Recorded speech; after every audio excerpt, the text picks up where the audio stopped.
Okay, ladies and gentlemen, gentlemen and ladies, ladies and gents, had a person ask several questions regarding this document here. Now, the questions the individual asked, and this individual had a lot of questions, so we decided we would answer it on video. And this is regarding the power of attorney, affidavit, and agreement.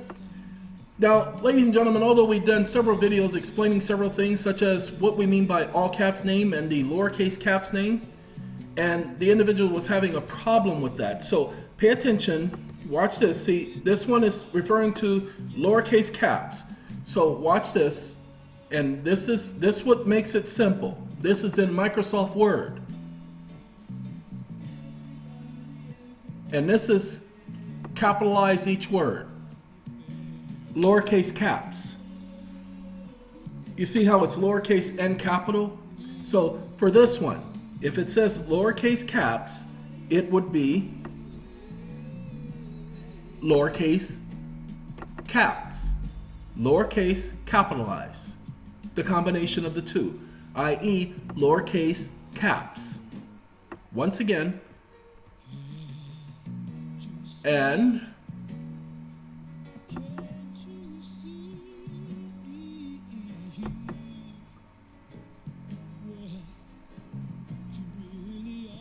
now we have the explanation of the lowercase caps and the all caps name. Those are self-explanatory. Now, when it doesn't call for all uppercase or all caps, it will just simply say enter your name. Okay, lowercase caps again. Okay, now the individual was talking about using Microsoft Word. Ladies and gentlemen, that's the only document we use is Microsoft Word. Now, he says that the item says Monterey County. Automatically, we've already told you guys you're to put in your own county, because it's yours. And again, whether it says do appoint the principal, comma, stands, should be written do appoint the principal, comma, stands, or should it be to stand, ladies and, or who stands? That's up to you. We've already suggested there is a number on there next to the identification number or the instrument number. Ladies and gentlemen, that is a number you create. We just put a temporary number there. So if you want to change this to be, let's see, then you can. That's up to you. Okay? All right. Now, but it should not be the same one on the instrument, because that means everybody's number will be the same and you can't all be the same person. All right. Now, is the number at the end of a private citizen, a non-taxpayer as defined in statute? My social security number.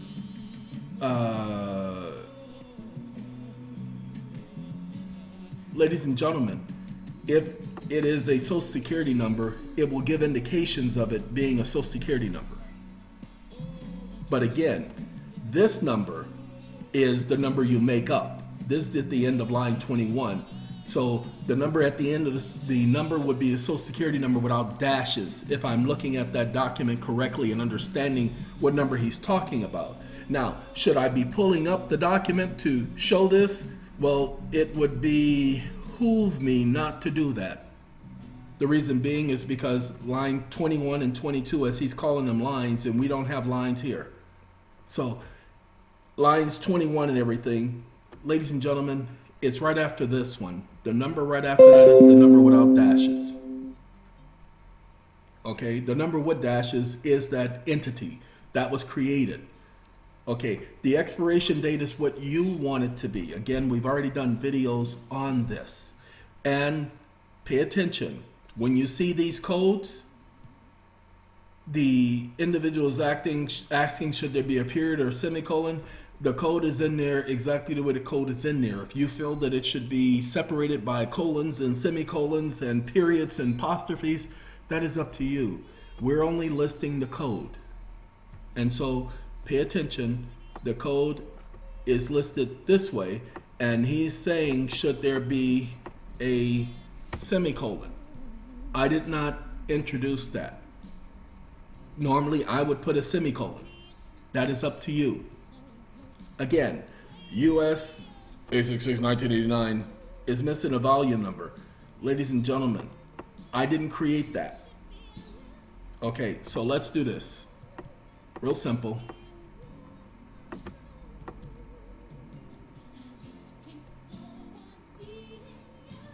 I gotta be careful, so copy.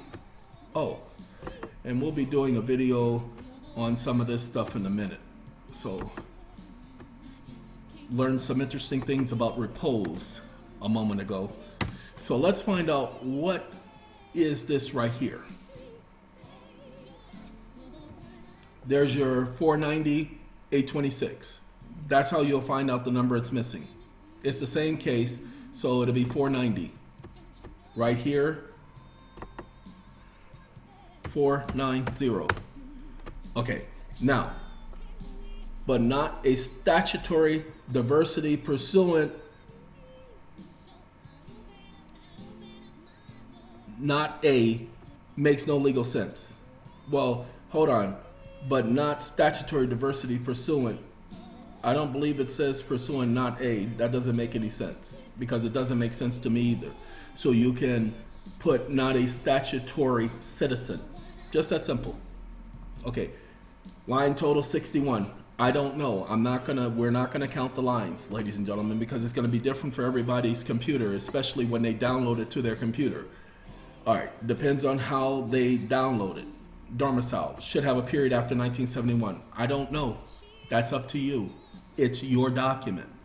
Now, you see right here, and Ty, this will be the county representative in your county. So you will change that to represent the county representative in your county. Line 27 does not apply to me. So then you put what does apply to you or you omit it. Then it says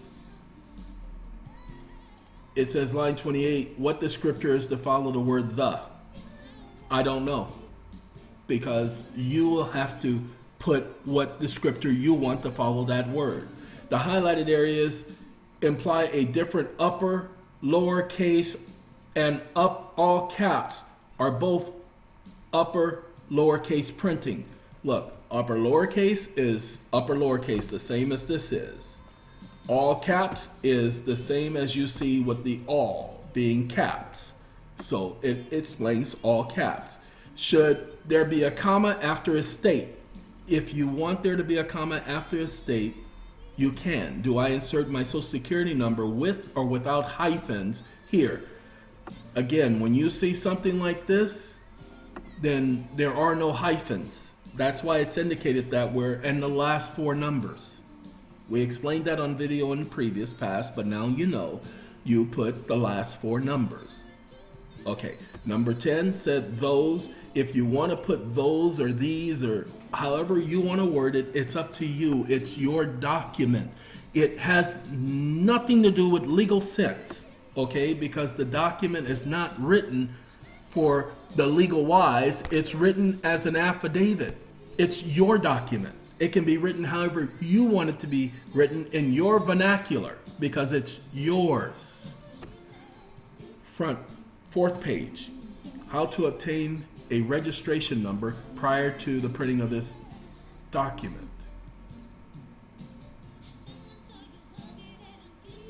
Oh, how do I obtain a registration number before the printing of the document? The registration number is the number that's on the birth certificate, ladies and gentlemen.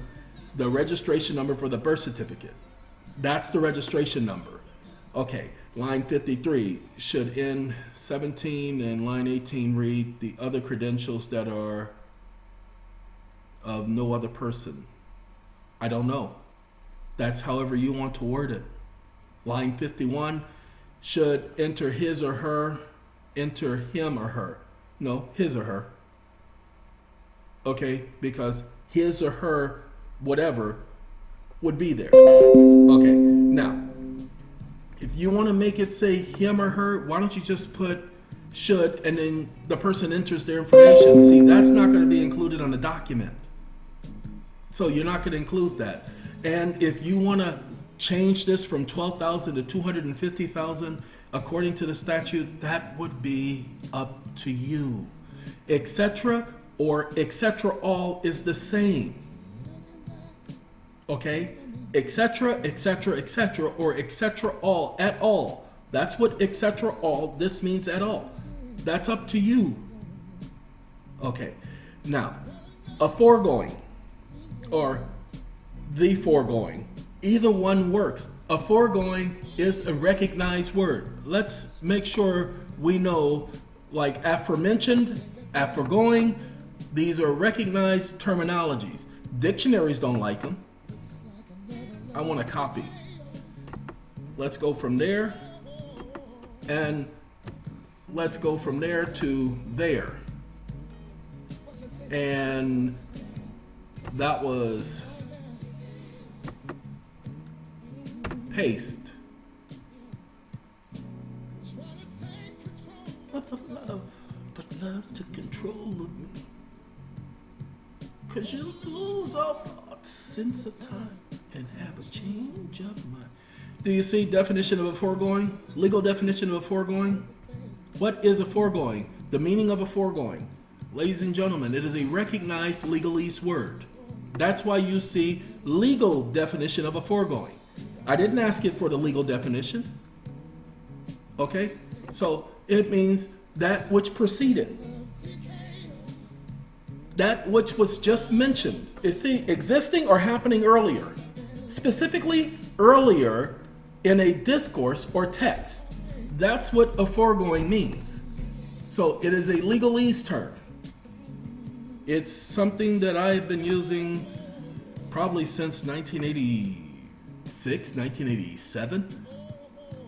Okay, if it doesn't apply, you don't need to apply it. Lines there, from whence are these numbers obtained? Okay, it depends on what the numbers are referring to.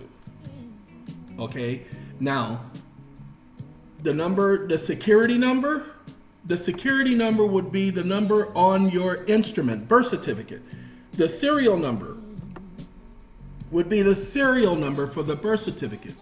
The equitable title instrument is the birth certificate number. You don't need to use all three. Some birth certificates have 3 numbers on them. Others do not. The instrument number is the registration number for the instrument. The security number is the serial number for the instrument. Okay, some birth certificates have more than 3 numbers. Okay, now, line 38. I don't think, if this is intended to reflect the placement of the Social Security number, I don't think there's anything on that instrument that requires you to put the number that's on the back of the Social Security card. Because that's not the instrument it's talking about. It's talking about the birth certificate because it is a POA for recognition and memorialization of the birth certificate. So it is not referring to the Social Security card at all. All right. I believe that was the end of those questions. And now, not the end. Okay. Which is the later followed by an 8-digit number. Okay. Again, this is still talking about the Social Security number. And again, this document does not refer to the Social Security card or the Social Security number in the sense that it's talking about any of the information that's been discussed by others regarding the Social Security number. Oh, say, can we sing? Anyway, ladies and gentlemen, that being the case, a lot of people have been asking, and you guys, you must understand, from our standpoint, we have done the videos, but we have to remember some people are just now seeing this for the first time. They're just now seeing the affidavit for the first time. They have not watched the videos on the birth certificate. They have not watched the videos on the affidavits.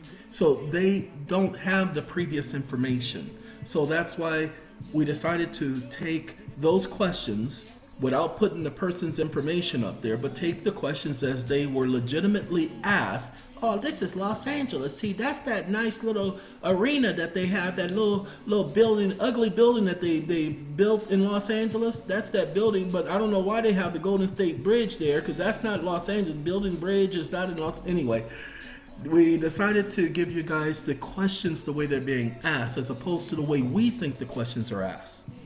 because if we explain something on our level, it may not be on the same level that everybody else can understand it.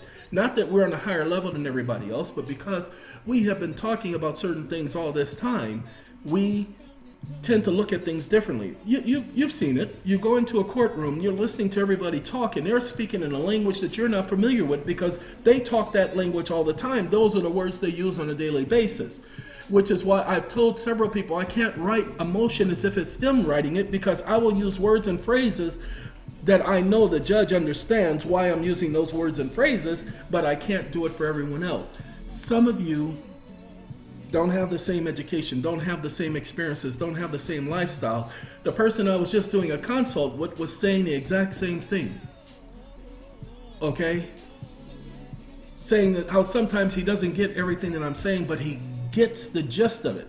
Well, ladies and gentlemen, that's why we take the time to change the frequently asked questions on our site, to put the actual questions being asked by people in the vernacular that they are asked, in the language, in the way the question originally came to us.